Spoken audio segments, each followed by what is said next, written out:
다 읽으셔야 오늘 말씀도 다 이해가 되어집니다. 9절부터 17절까지 같이 읽겠습니다.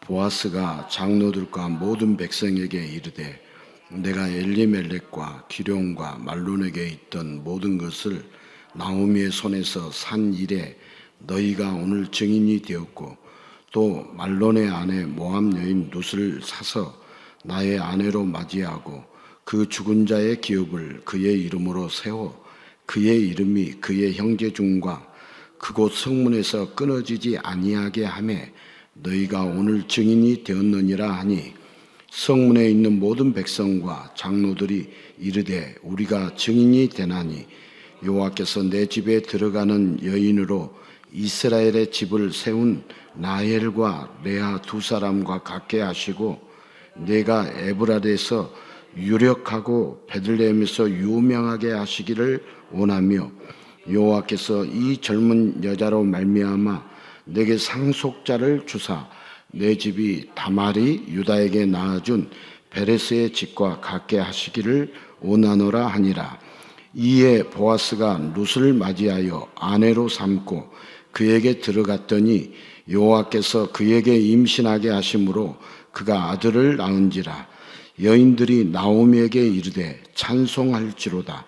여호와께서 오늘 내게 기업 물을 자가 없게 하지 아니하셨도다. 이 아이의 이름이 이스라엘 중에 유명하게 되기를 원하노라. 이는 내 생명의 회복자이며 내 노년의 봉양자라. 곧 너를 사랑하며 일곱 아들보다 귀한 내 며느리가 낳은 자로다 하니라. 나오미가 아기를 받아 품에 품고 그의 양육자가 되니 그의 이웃 여인들이 그에게 이름을 지어주되 나오미에게 아들이 태어났다 하여 그의 이름을 오벳이라 하였는데 그는 다윗의 아버지인 이새의 아버지였더라. 아멘. 룻이 보아스와 결혼을 하죠. 보아스가 기업 물을 자가 되죠. 그래서 보아스와 룻이 결혼을 해서 행복하게 살았더라. 이렇게 끝나는 말씀이 아니고 결혼 그 이후 오늘 우리가 18절 이하의 베레스의 계보는 이러하니라 이 내용이 쭉 나오고 있는데 성경이 누구의 이야기를 하려고 성경에 기록이 되어 있다고요? 예수님의 이야기. 그럼 오늘 또 내용이 누구의 이야기를 하는 거죠? 예수님의 이야기. 그런데 읽어보면 이름만 해도 많이 등장해요? 적게 등장해요? 많이 등장해요.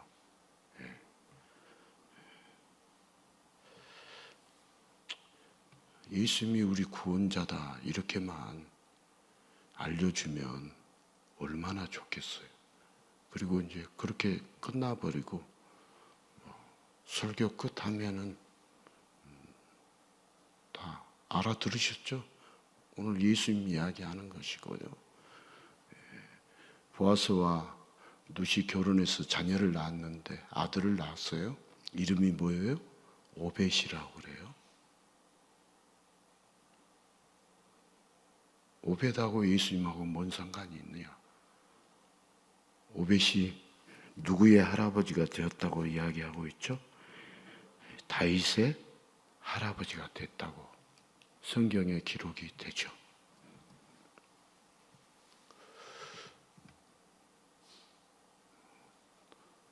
저희만 이것을 오벳이 다윗의 할아버지다 아는 게 아니죠. 예수 믿는 분들은 모든 분들이 다 아는 것이죠. 그리고 또 예수님을 믿으면 예수님을 만나면 이런 변화와 복이 있다라는 것을 우리에게 알려주시려고 오늘 그래서 인사말을 같이 한번 읽어보겠습니다. 인간의 사랑으로는 영원한 행복이 없습니다. 예수님의 사랑만이 영원히 행복하게 됩니다. 자, 결혼 그 이후에 예수님의 사랑만이, 예수님이 누구를 사랑해 주신다는 거죠? 저와 여러분을 사랑해 주셔서 영원히 행복하게 해 주신다. 이 내용 설교하려고 이 본문을 오늘 또 선택을 했고 이 말씀을 드리려고 합니다. 자, 결혼을 사랑의 결실이라고 합니다. 동화책에서도 두 사람은 결혼 후 행복하게 오래오래 살았답니다 하는 상투적인 말과 함께 왕자님과 공주님이 우여곡절을 거치고 결혼하는 것으로 마지막을 매듭 짓습니다. 자, 그런데 정말 결혼하고 나면 행복하게 오래오래 살 수 있게 될까요? 동화책을 읽는 아기들은 몰라도 세상을 살아본 어른들은 현실을 모르는 소리라고 비웃음을 보낼 것입니다. 자, 현실에서는 영원한 행복이란 게 없습니다. 결혼의 순간에는 잠시 행복할 수 있어도 얼마 후 아이를 낳으면 밤새 울어대는 아이를 돌보랴, 또 싸고 또 싸는 아기 기저귀 갈아주랴, 시어머니와 며느리의 갈등에 집 구하려고 받은 대출에 그런 정신없는 일들 속에서 서로 의견이 안 맞을 때면 여지없이 싸우게 됩니다. 그런데도 하나가 지나가면 또다시 기다리고 있는 수많은 인생의 문제들이 있습니다. 결혼 이후에 좋은 일만, 환상만 펼쳐지지 않는 게 현실입니다. 자, 요즘 젊은이들은 결혼 지옥이라고 부르며 결혼을 기피하기까지도 합니다. 결혼까지는 좋았는데 그 이후에는 왜 그렇게 힘든 일이 계속될까요? 결혼 제도가 문제일까요? 사람이 문제일까요? 자, 오늘 성경에서도 동화 속 신데렐라 같은 아름다운 사랑의 이야기가 끝을 맺고 있습니다. 아름다운 러브 스토리를 조금씩 쌓아 올렸던 룻과 보아스가 드디어 결혼을 합니다. 보아스도 룻도 행복할 거라는 게 눈에 선합니다. 그런데 문제는 결혼 이후로도 그들이 행복했을까요? 두 사람의 행복이 현실이라는 벽을 넘어갈 수 있었을까요? 만약 나중에 보아스가 첩을 들이게 되면 후계 문제를 둘러싸고 보아스의 가정에는 여자들끼리의 암투 속에 시기 질투가 가득할 것이고 보아스의 가문이 어려워지기라도 하면 여자를 잘못 들여서 집안이 망했다는 오만과 함께 룻과 보아스의 사이가 금이 가는 일도 벌어졌을 것입니다. 보아스가 룻에게 기업 물을 자가 되었는데 이는 가문을 대신하여 책임지고 도와주는 가장 가까운 보호자입니다. 그러나 둘 사이에 금이 가면 기업 물을 자의 책무도 포기하고 던져버리면서 엉망이 되지 않겠습니까? 과연 룻과 보아스가 결혼 후에도 행복하게 잘 살았을까요? 하지만 성경은 룻과 보아스가 결혼해서 다윗의 할아버지가 되는 오벳을 낳는 것까지만 기록하고 있습니다. 자, 어차피 현실이라는 게 다 거기서 거기니까 알아서 생각하라는 걸까요? 자, 결혼을 한 후, 오벳을 낳은 후 룻과 보아스는 어떻게 살았을까요? 자, 앞으로 어떻게 살까? 미래는 어떻게 될까? 미래에 대한 걱정이 사람들에게는 자연스럽습니다. 그러나 처음 인간은 내일에 대한 걱정이 전혀 없었습니다. 하나님이 함께 계셔서 모든 것을 다 책임져 주셨기 때문입니다. 처음 인간 누가 책임져 주셨다고요? 하나님이 책임져 주셨다. 사실 오늘날 우리 인생을 누가 책임져 주셔야 가장 확실합니까? 예?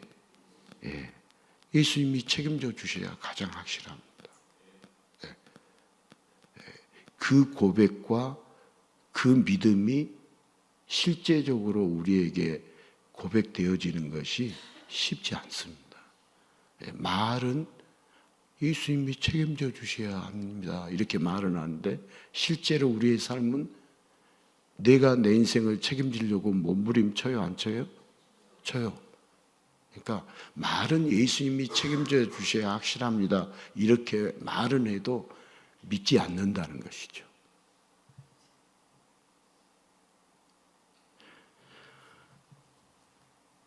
처음 인간은 내일에 대한 걱정이 전혀 없었습니다. 하나님이 함께 계셔서 모든 것을 다 책임져 주셨기 때문입니다. 그러나 인간은 안타깝게도 하나님이 필요 없다고 내가 하나님처럼 되겠다고 하며 하나님이 먹지 말라고 하신 선악과를 먹는 죄를 지었습니다. 그렇게 타락한 인간은 영원한 보호자를 잃어버렸습니다. 하나님 아버지의 영원한 사랑을 잃어버렸습니다. 이제 인간은 그저 작은 사랑, 한시적인 사랑으로 살아갑니다. 끝없이 사랑해 줄 것 같던 부모의 사랑도 부모가 죽으면 끝이 나고, 부부도 사랑으로 시작했다가 정으로 살아야 할 만큼 사랑이 변질되어 버리고, 친구와의 우정도 훗날 배신으로 변질되어 아픈 상처를 남깁니다. 타락한 인간은 잠시 행복한 순간은 있어도 영원히 행복할 수 없는 딱한 존재가 되어버렸습니다. 그저 한시적인 사랑으로 겨우겨우 연명하는 것이 타락한 인간의 실체입니다. 자, 누세 인생에는 많은 문제가 있었습니다. 결혼한 남편이 일찍 죽었고, 그렇게 가부의 신세가 되어 마찬가지로 일찍이 가부가 된 시어머니 나오미와 함께 새롭게 알게 된 하나님의 사랑만 바라보며 생소한 나라 유다 땅으로 왔습니다. 지키고 책임져 줄 보호자가 없는 두 가부가 살아가기에 세상은 만만치 않았습니다. 그런 누세 인생에 사랑이 시작됐습니다. 백마탄 왕자님처럼 보아스가 나타났습니다. 룻과 보아스는 전혀 격이 맞지 않았음에도 아름다운 사랑을 이어갔고 드디어 결혼이라는 사랑의 열매를 맺었습니다. 여기까지는 좋았는데 이제는 현실을 작아가면서 두 사람의 결혼 후에도 끝없는 문제들이 생겼을까요? 자, 아기를 낳아 정신없이 키우고 사랑이 아니라 정으로 바뀌며 부부가 아닌 전우가 살면서 세상 사람들이 다 겪는 뻔한 인생을 살았을까요? 그렇지 않습니다. 성경이 둘의 결혼 이후를 기록하지 않는 이유가 있습니다. 성경이 말하는 건 영원한 해결입니다. 자, 보아스는 룻에게 기업 물을 자가 되었습니다. 보호자가 없던 가부 룻에게 든든한 사랑의 울타리가 생겼습니다.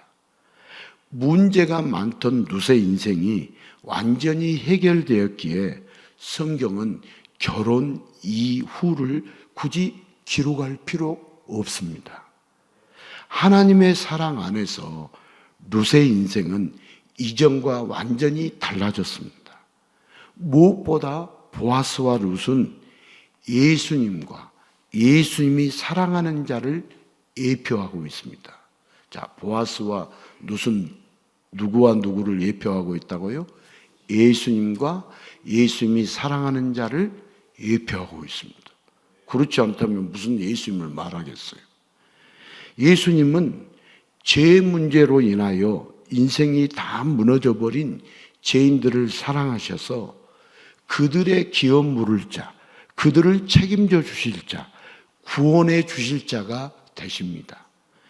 행복한 일이 있어도 그 행복은 잠시일 뿐 오히려 그 일 때문에 불행해지기도 하는 인생, 잠시 이 세상에서 행복을 찾았다 해도 결국 사망 권세 앞에 무릎 꿇고 끌려가며 영원히 불행해지는 인생에 예수님이 친히 찾아와 사랑으로 안아주시고 신부로 맞이해 주셔서 잠시만 행복한 인생이 아니라 영원히 행복한 인생으로 사망 권세에 무릎을 꿇는 비참한 인생이 아니라 영원히 사는 인생으로 완전히 변화시켜 주십니다.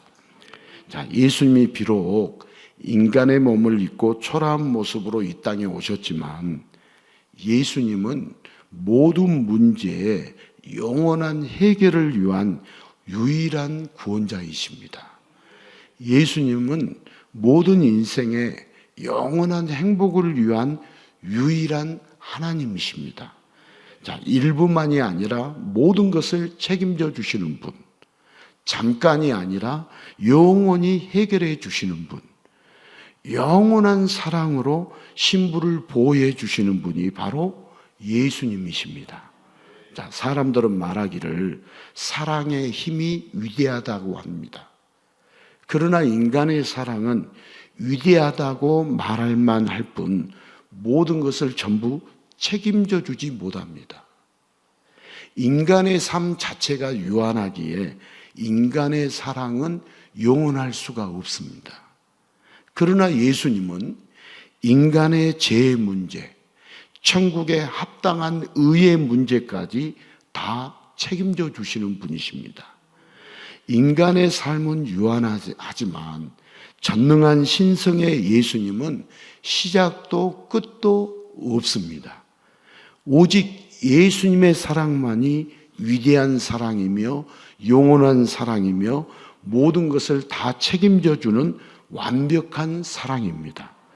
자, 그렇게 죄인된 인간의 모든 것을 책임져 주시려고 인간을 사랑하여 하늘의 하나님이 친히 인간의 모습으로 이 땅에 오셨습니다. 그러나 인간들은 부족한 상상력을 동원하여 모든 것을 책임져 주실 메시아, 구원자는 뭔가 다르게 무엇보다도 빛나게 가장 화려하게 이 땅에 오시는 줄 알았습니다. 그래서 예수님이 더러운 마국간에 태어나시고 갈릴리의 빈민촌 나사렛에서 자라시고 여우도 굴이 있는데 머리 둘 곳도 없이 가난하게 살아가시는 예수님을 볼 때 사람들은 그런 예수님을 개를 보듯 무시했고 벌레 보듯 예면했습니다. 끝이 없는 예수님의 사랑을 티끌보다 작게 취급했고 죄인을 책임져 주신다니까 예수님을 죄인으로 여겼습니다. 예수님의 사랑은 길거리의 깡통처럼 사람들 발에 차이는 것 같았습니다. 영원한 보호자가 없어서 영원히 행복할 수 없는 불쌍한 죄인들에게 영원히 사랑해 주시고 영원히 행복하게 해 주시려는데 미련한 인간들이 그런 예수님의 사랑을 일방적으로 끊을 때 예수님은 얼마나 뻘쭘하셨겠어요? 얼마나 괘씸하셨을까요? 그러나 예수님은 뻘쭘하고 민망하다고 구원의 사역을 그만두시지도 않으셨고 괘씸하고 화난다고 구원 대신에 심판을 몰고 오지도 않으셨습니다. 변함없는 사랑의 눈빛으로 인간의 모든 것을 책임지며 구원해주고 싶어 하셨습니다. 잠시의 것들만 알 뿐 영원한 것을 모르는 미련한 인간들에게 영원한 것을 희지 않고 가르쳐 주셨습니다. 하루는요, 사두개인들이 예수님께 왔습니다. 그리고 부활에 대한 논쟁을 벌였습니다. 예수님과 부활에 대해서 말로 싸웠습니다. 자, 계대 결혼 풍습으로 7 형제가 차례로 한 여자를 아내로 맞았는데, 만약에 이들이 부활하면 이 여자는 7 형제 중에 누구의 아내가 되느냐고, 그러니까 부활은 없다고 사두개인들이 주장을 했습니다. 이에 대해서 예수님이 대답을 하시죠. 우리 마태복음 22장 28절 29절 같이 읽겠습니다. 그런즉 그들이 다 그를 취하였으니 부활 때 7 중에 누구의 아내가 되리이까? 예수께서 대답하여 이르시되 너희가 성경도 하나님의 능력도 알지 못하는 고로 오해하였도다. 자, 성경도 하나님의 능력도 모르면 이해한다고요? 오해한다고요? 오해합니다. 알지 못하면 오해하는 것이, 이해하지 못하고 오해하는 것이 수천 가지, 수만 가지가 있습니다. 자, 인간이 보고 아는 것은 잠시의 것밖에 없습니다. 인간은 영원한 것을 보지도 알지도 못합니다. 사두개인들은 눈에 보이는 것으로 끝인 줄 알았습니다. 그래서 예수님은 살아있는 자의 하나님을 말씀해 주시면서 영원히 책임져 주는 끝없는 사랑을 알려주십니다. 자, 인간들이 알고 있는 한시적인 사랑이 아닙니다. 예수님의 사랑은 영원한 사랑이며 그 사랑을 받는 자는 영원히 행복하게 됩니다. 그래서 성경은 보아스와 룻의 결혼 이후를 기록할 필요가 없습니다. 자, 결혼까지는 좋았는데 그 이후에는 현실의 벽 때문에 한숨이 나온다? 신랑 예수님의 사랑은 결혼 이후 다시 한숨 나오는 그런 인간의 사랑과 다릅니다. 자, 성경도 모르고 하나님도 모르기 때문에 인간은 단단히 오해하고 있습니다. 예수님의 사랑은 모든 것을 책임져 주시는 영원한 사랑입니다. 자, 누구든 가난할 수도 있고 부유할 수도 있습니다. 그러나 모든 인간은 의에 대하여 가난합니다. 자, 예수님의 사랑은 가난한 자를 영원히 부유하게 해주십니다. 자, 예수님의 사랑은 애통하는 자를 영원히 위로해 주시고, 예수님의 사랑은 추악한 죄인들마저도 온유하게 안아주시고 천국을 선물로 주십니다. 예수님의 사랑은 줄이고 목마른 자들을 영원히 배부르게 하시고, 예수님의 사랑은 영원히 긍휼히 여기셔서 버리지 않으시며, 예수님의 사랑은 신부를 깨끗하게 하셔서 늘 신랑 예수님을 보게 하면서 영원한 행복을 이어가십니다. 자, 여러분, 예수님의 사랑은 죄인을 살리는 의를 위해서 십자가에 달리셨고, 하나님과 인간 모두에게 버림받으면서까지 모든 박해와 욕을 받으며 사랑하는 자를 살리셨습니다. 예. 마태복음 5장에 나와 있는 예수님의 8가지 사역을 지금 제가 말씀드렸어요. 이해되시죠? 예. 그러니까 잘 여러분 고개를 안 끄덕이는 것 보니까 이 책을 사셔야지. 예. 또 새로운 책이 또 나왔어. 그러면 이 율법 완성 책을 성경 공부 교재로, 예수 나눔, 예수 고백하는 교재로 만들었어. 1년이 넘도록 해서 만들었어요. 인간의 사랑은 유한하지만 예수님의 사랑은 무한합니다. 여러분, 예수님의 사랑을 아는 자는 영원한 사랑에 거하게 되어 영원히 행복하겠지만, 예수님의 사랑을 모르면 잠시 사랑과 행복을 맛만 보고 영원한 지옥의 저주에서 빠져나오지 못합니다. 자, 영원한 사랑으로 모든 것을 책임져 주시는 하나님을 배신하고 한시적인 사랑으로만 연명하는 인간은 성경도 모르고 하나님도 모르고 영원한 것도 모릅니다.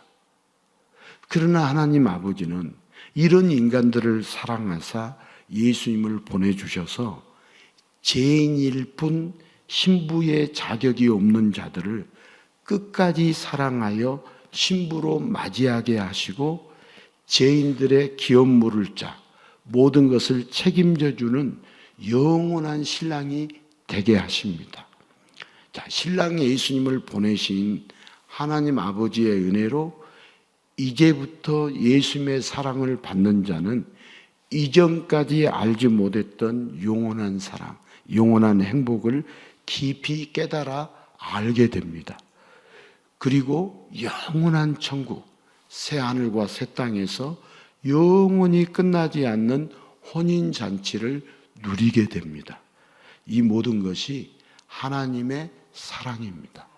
제가 어제 윤년초등부 겨울성경학교 폐예배 드리러 들어가서 예수님의 나라의 새 하늘과 새 땅에 대한 영원히 끝나지 않는 혼인잔치를 누리는 것에 대하여 말씀을 나누었죠. 폐예배가 예수님의 나라 주토피아의 결론이 뭐겠어요?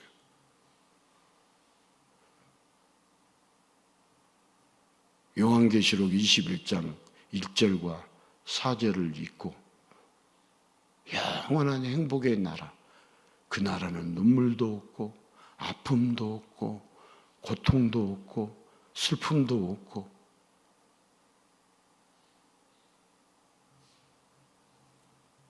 주토피아의 끝이 뭐겠어요?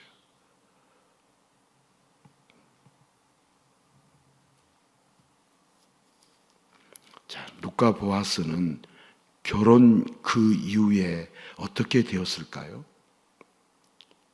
여러분, 족보로 증명되었습니다. 무엇으로요? 족보로. 자, 루카 보아스는 오벳을 낳습니다. 오벳은 다윗의 할아버지로 루카 보아스는 예수님의 족보에 들어갔습니다. 결혼 그 이유가 어떻게 되었느냐고 묻는데 왜 족보 이야기를 할까요? 예수님의 족보에 들어갔다는 건 영원한 잔치에 참여하여 하나님 아버지의 영원한 사랑을 누리고 있다는 증거입니다. 단순히 글자로 남는 그런 족보가 아닙니다. 예수님의 보혈로 새겨진 영원한 사랑의 족보이며 구원의 족보입니다.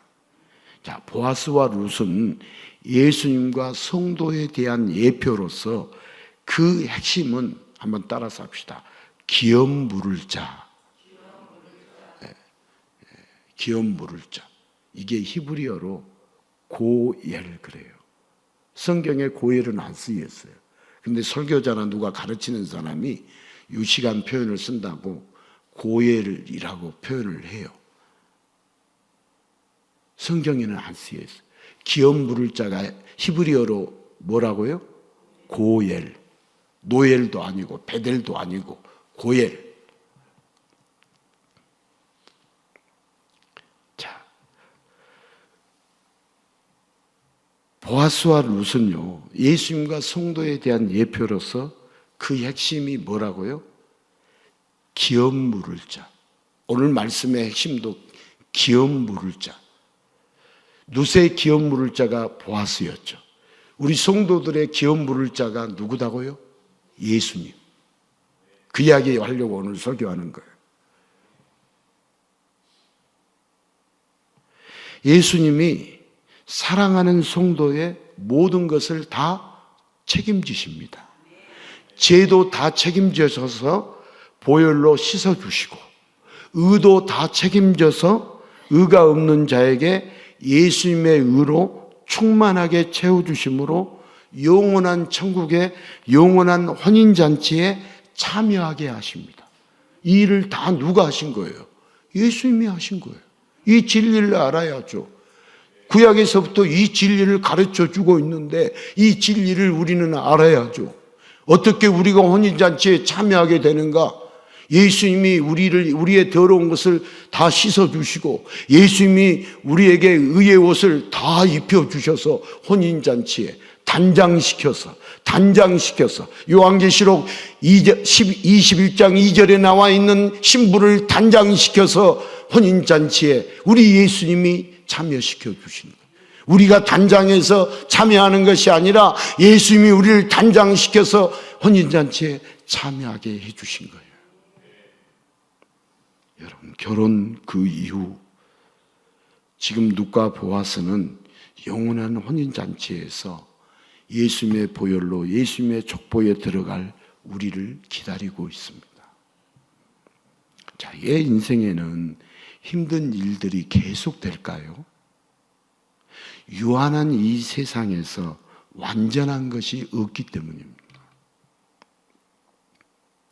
자, 이 세상은 불완전해요, 완전해요? 예?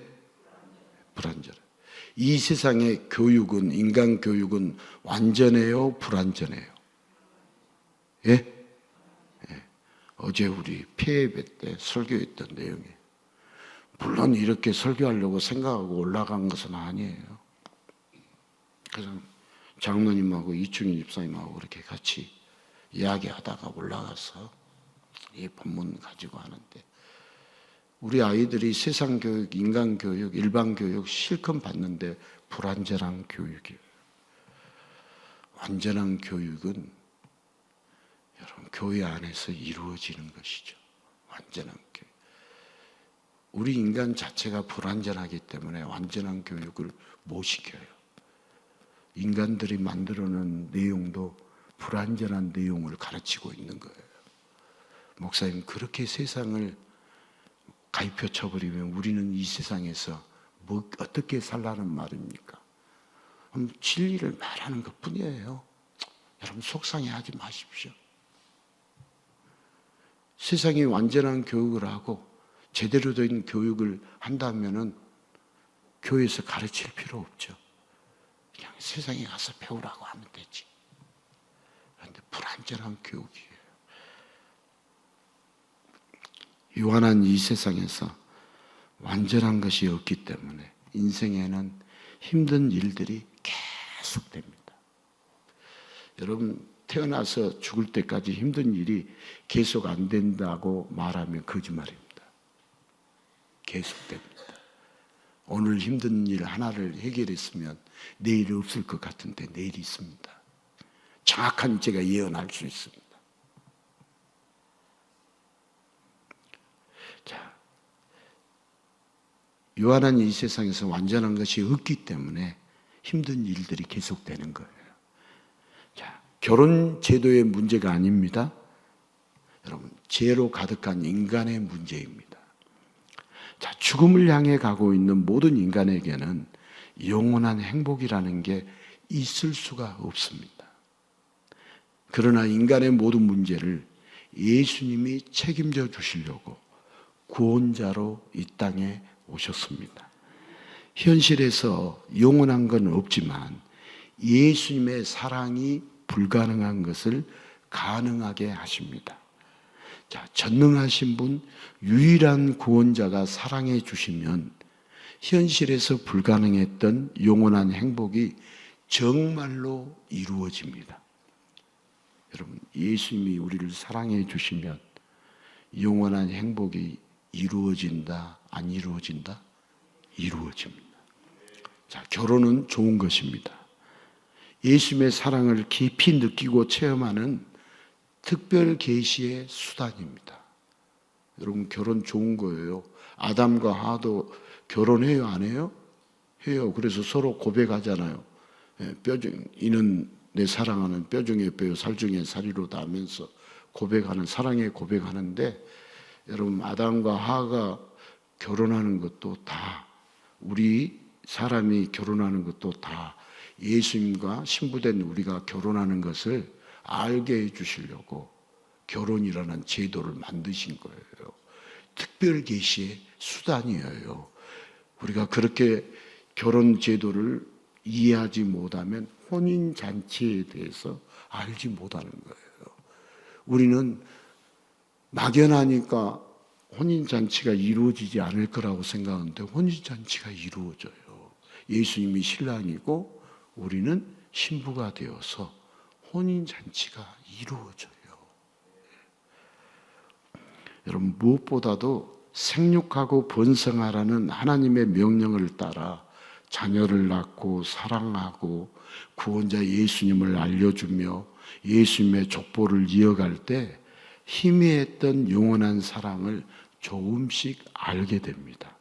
자, 결혼이 문제가 아닙니다. 예수님의 영원한 사랑을 아느냐 모르느냐가 가장 중요한 문제입니다. 자, 그래서 예수님을 믿는 자, 그 성도는 한시적인 사랑이 아니라 영원한 사랑으로 삽니다. 성도가 어떤 복이 있냐? 한시적인 사랑으로 사는 자라고요? 영원한 사랑으로 사는 자라고요? 영원한 사랑으로 사는 자가 성도예요. 성도의 복입니다. 영원한 사랑을 받으며 그 사랑을 나눠줄 수 있는 자가 진정한 성도입니다. 선행이나 나눔은 예수님의 영원한 사랑이 없으면 할 수 없는 일입니다. 예수님의 사랑이 없으면 선행을 할 때 본전 생각이 나고 뒤따라올 유익이 없다면 할 수 없게 됩니다. 성도는 예수님의 사랑을 거저받은 사람들입니다. 그것도 그 큰 사랑을 영원히 변함없이 받고 있습니다. 거저 사랑받았기에 거저 사랑을 나눌 수 있습니다. 잠시 좋아했다가 호떡 뒤집듯 뒤집어서 미워하는 게 아니라 성도가 늘 좋아하고 늘 사랑하고 늘 행복할 수 있는 것은 세상의 사랑을 보는 게 아니라 예수님의 사랑을 보면서 살기 때문입니다. 자, 물론 감정이 있어서 속도 상할 때도 있고 화가 날 때도 있겠지만 성도는 이 신랑 예수님이 모든 것을 책임져 주시며 지금도 영원한 사랑을 거저주고 계신다는 것을 다시 깨닫고 기억할 때마다 예수님의 사랑을 나눠줄 수 있게 됩니다. 자, 세상이 각박한 것 같지만 그래도 살만한 것은 예수님의 사랑을 맛본 예수님의 성도들이 있기 때문입니다. 자, 눕기에 나오는 이름들을 한번 다시 정리해 볼게요. 자, 나오미는 기쁨이라는 뜻이에요. 뭐라는 뜻이라고요? 기쁨. 룻은 동반자, 친구라는 뜻이에요. 보아스는요, 그에게 힘이 있다, 힘의 사람이라는 뜻이에요. 그리고 여기 기업 물을 자, 히브리어로는 고엘이라고 했죠. 기업 물을 자, 이 가문을 대신해서 책임지고 도와주는 가장 가까운 보호자라는 뜻이에요. 그러니까 이 기업 물을 자라는 것은 잃어버린 것을 대신 값을 치르고 되찾아주는 친족 구속자를 기업 물을 자라고 말을 해요. 자, 오늘 이 룻기 4장 1절 이하에 보면은 보아스가 룻의 친족인, 나오미의 친족인 이제 기업 물을 자를, 룻에게 가장 기업 물을 자를 찾아가요. 그리고 기업 물을 거냐 물어요. 그러니까 안 물을 것이라고 하니까 이제 보아스가 룻의 기업 물을 자가 되어주는 내용이 여러분 우리 안 읽었어요. 읽어보십시오. 자, 기업 물을 자. 자, 지금 이름들을 말했는데 이 모든 이름, 나오미, 룻, 보아스, 기업 물을 자 다 이 이름들은 예수님을 말하고 있어요. 누구를 말하고 있다고요? 예수님을 말하고, 여러분, 예수님이 우리의 기쁨이에요. 예수님이 우리의 친구요 동반자예요. 예수님이 힘이 있는 전능자이며, 그래서 우리의 모든 것을 다 책임져 주시고 도와주시는 유일한 구원자가 되십니다. 자, 우리의 영원한 보호자는 오직 예수님 뿐입니다. 여러분, 우리 보호자라는 난이 있어요, 없어요? 자녀들을 이렇게 학교 보내면 보호자. 자, 그렇게 있는 것처럼 영원한 우리의 보호자가 누구다고요? 예수님. 여러분, 누가 보호자라는 이름 쓰라고 하면 다 여러분, 뭐 우리 권영희 권사님도 이제 다 고아됐다고 그랬잖아요. 그러니까 그래도 우리의 영원한 보호자는 누구예요? 예수님이라고 쓰면 돼요.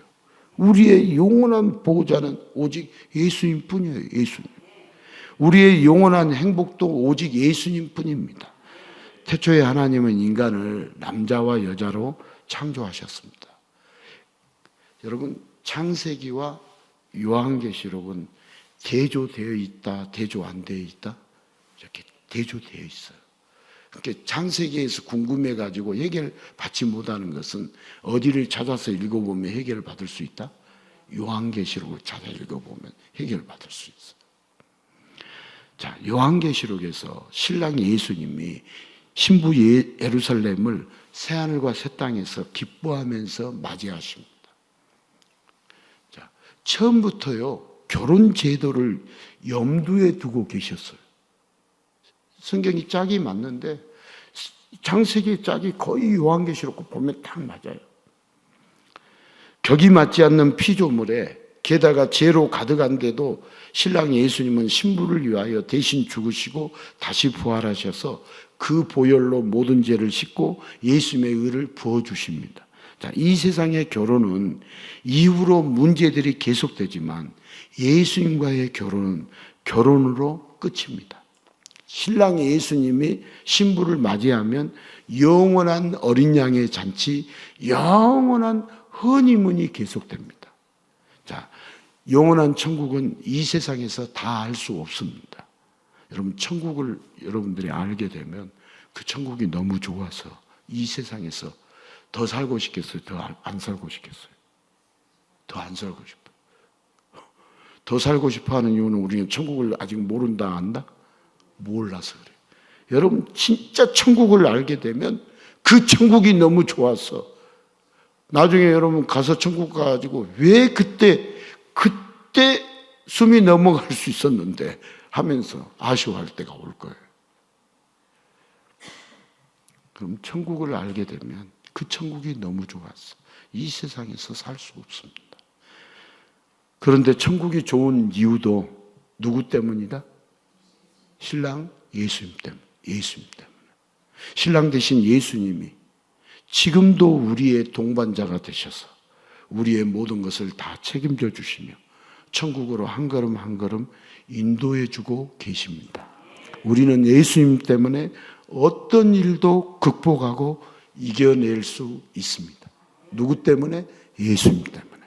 여러분, 불교에서는요, 극락도요, 언젠가는 끝나고 다시 윤회해야 한다고 말합니다. 극락도. 그래서 성철 스님이 극락에서 다시 나올 것이 가장 큰 고통이라고 절규한 바가 있습니다. 자, 그런데 언젠가 끝난다면 여러분, 그건 천국이 아니에요. 윤회에서는, 불교 윤회에서는 영원한 천국이 없어요. 그래서 책임도 없습니다. 잘못 태어나면 다시 태어나면 그뿐이에요. 마치 하루살이가 끝없는 쳇바퀴를 도는 꼴이죠. 자, 인생은 윤회가 아닙니다. 인생은 절대 다시가 없습니다. 어게인, 다시가 없어요. 하지만 오직 우리에게는 여러분 영원한 천국이 있습니다. 예수님의 영원한 사랑이 있습니다. 이것이 바로 우리의 믿음 생활을 하는 이유입니다. 자, 우리의 사랑은 연약하고 흡전투성이어도 예수님의 사랑은 완벽하고 영원합니다. 자, 우리의 사랑은 완전하지 않아요. 완벽하지 않아요. 허점이 많아요. 여러분, 우리 인간의 사랑 기대하면 안 돼요. 허점 많아요. 조금 잘못 대해주면 잘 안 대해줘요. 원수처럼 여겨요. 배신자라고 말해요. 변질됐다고 말해요. 자, 우리는 예수님을 믿고 예수님의 사랑을 받을수록 변질됩니까? 변화됩니까? 변화됩니다. 그런데 우리 같이 신앙생활 하는 분들 가운데서도요, 변화가 되어야 하는데 변질되고 있어요. 신앙생활 잘하고 있다, 잘못하고 있다? 잘못하고 있다. 너무 간단해요. 우리 신앙 판단하려면 변질되고 있는가, 변화되고 있는가, 이거 하나만 쳐다봐도 진단할 수 있어요, 없어요? 할 수 있어요. 주님과의 그 첫사랑, 주님을 뜨겁게 사랑했던 그 첫 믿음, 그거에 변질되고 있는가, 변화되고 있는가, 더 성장해 가고 있는가, 변질돼서 떨어지고 있는가, 간단해요. 제가 목사라 할지라도 간단해요, 판단하려면.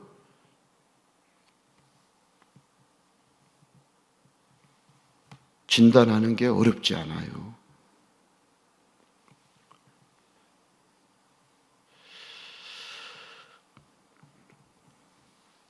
자, 우리의 구원은요, 예수님의 일방적인 사랑, 태초부터 변함없는 영원한 사랑으로 구원자가 이 땅에 오셨고 우리의 모든 것을 다 책임져 주시고 죄악분인 우리를 전능자의 신부로 맞이해 주시죠. 그래도 우리가 구원받기 위해 내가 뭘 해서 구원을 받아야 한다라고 생각하면 여러분, 유일한 구원자 전능하신 분을 무시하는 결과가 됩니다. 예수님을 믿지 못하는 미련하는 행동이 됩니다. 여러분, 우리가 무엇을 해서 구원받아요?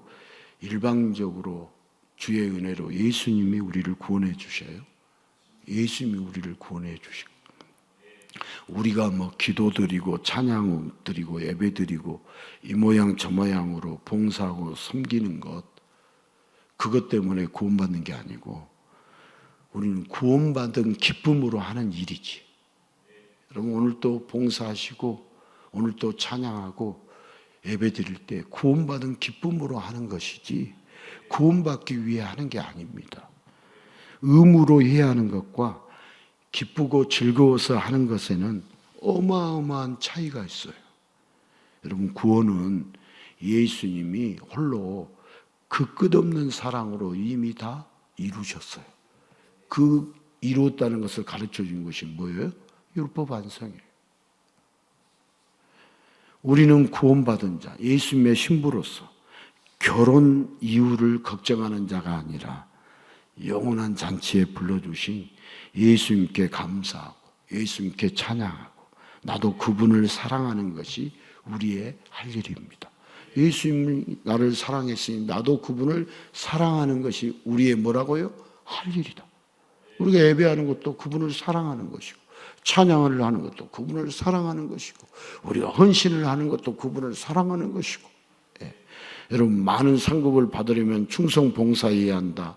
뭐 집사, 권사, 장로, 목사니까 충성 봉사해야 한다. 이렇게 하다가 기독교가 무너졌어요. 아니에요. 먼저 예수님을 알고 그 사랑을 경험하고 그리고 예수님을 사랑해야 합니다. 내가 무엇을 해서가 아니라 예수님은 이미 내가 죄인 되었을 때 나를 사랑하셨습니다. 여러분, 나의 유일한 구원자 예수님을 사랑하는 게 우리의 유일한 기쁨이고 우리가 이 세상을 살아야 할 삶의 이유입니다. 여러분, 사랑에는 이유가 없습니다. 예수님이 먼저 그렇게 사랑하셨습니다. 결혼 그 이유는 예수님이 완벽하게 준비하셨습니다. 여러분, 새하늘과 새 땅을 내가 준비했어요? 예수님이 준비하셨어요? 예수님이 준비하셨습니다. 우리 2026년 이제 3월 1일이잖아요, 오늘이. 그러니까 2개월이 지났는데 남은 10개월의 시간에도 계속해서 우리가 예수님을 찾고 구하고 여러분, 예수님을 깊이 알아가기를 축복합니다. 우리가 죽을 때까지 예수님을 다 안다 모른다? 조금 알고 죽습니다. 다 모릅니다. 성경에 나타난 예수님, 광활한 우주 가운데 드러난 예수님 다 모릅니다. 여러분, 예수님을 알면 알수록 성경도 해석할 수 있고요, 내 인생도 해석할 수 있고요, 이 세상에 되어지는 것들도 해석할 수 있어요. 예수님을 모르면 해석 못합니다. 계속 버벅대다가 인생 마칩니다. 예수님 알아야 성경도 해석할 수, 이해할 수 있고, 오해하지 않고 이해할 수 있고, 인생도 나 자신도 이해할 수 있고 알 수 있고, 세상도 다 알 수 있죠. 그렇지 않으면 모릅니다. 왜 저렇게 치고받고 싸우는지. 아니, 좀 잘 살면 같이 사이좋게 지내면 얼마나 좋겠어요. 근데 어디나, 여러분, 지구촌 어디에나 정치를 보아도, 경제를 보아도, 어디를 보아도 하다못해 선의의 경쟁이라고 표현을 해서라도 여러분, 경쟁하고 싸웁니까? 안 싸웁니까? 말이 경쟁이지 다른 표현으로 하면 싸우는 거예요. 이기려고 하는 거 맞아요, 틀려요? 여러분, 최근 동계올림픽에서도 이기려고 해요, 안 해요? 호주 선의의 경쟁이죠. 그걸 우리가 어떻게 다 이해할 수 있겠나?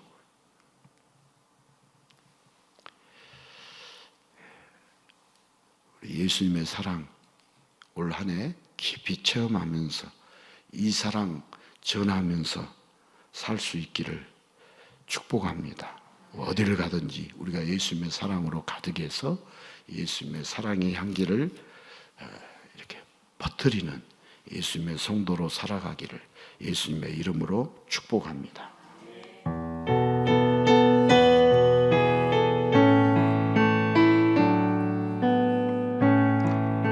주님 곁으로 날 이끄소서. 내 모든 것 다 드리며 주 음성 듣기 원하네. 나의 찬송만 그 무엇과도 알 수 없는 주 사랑, 그 품에 행한 길이 주님의 길로 인도하소서.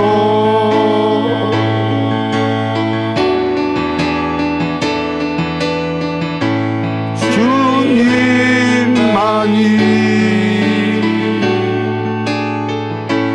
내 모든 것 대신이 주님만을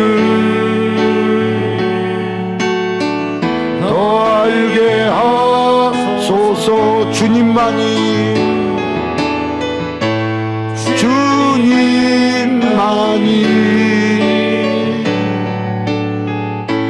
내 모든 것 대신이 주님만을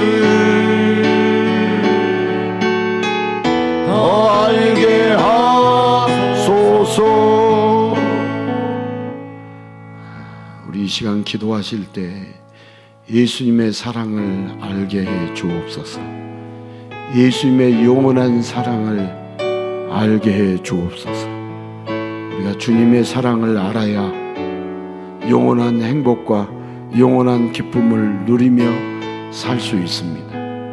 인간의 사랑으로는 우리는 쉬지 않고 한숨과 근심 속에서 살아갈 수밖에 없지만 예수님의 사랑을 알 때 우리의 모든 것을 영원히 다 책임져 주시고 우리를 보호해 줄 우리의 영원한 보호자 되신 예수님을 알아야, 예수님의 사랑을 우리가 경험해야 우리는 영원한 행복과 영원한 기쁨을 누리며 살 수 있습니다.